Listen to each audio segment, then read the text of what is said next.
में जो है 12 रोड का ओपनिंग करना चाहिए था, इसमें 9 रोड का ओपनिंग हो रहा है। लेकिन ये ओपनिंग जो है इसमें पश्चिम के 9, पश्चिम के 6 और पूर्व के 3 रोड है। ये कामों की वर्क ऑर्डर अभी तक हुई नहीं है।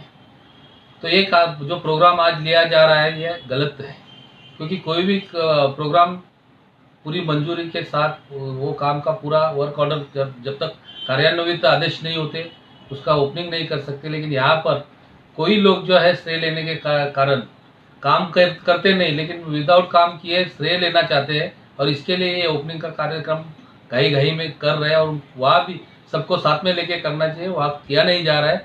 और खास करके हमारे पालक मंत्री एकनाथ जी शिंदे साहब, जिनका ये पूरे स्टेट अपने ठाणे जिले पर पालक मंत्री करके हर प्रोग्राम में उनका नाम होना चाहिए, उनको सम्मान से वहाँ बुलाना चाहिए।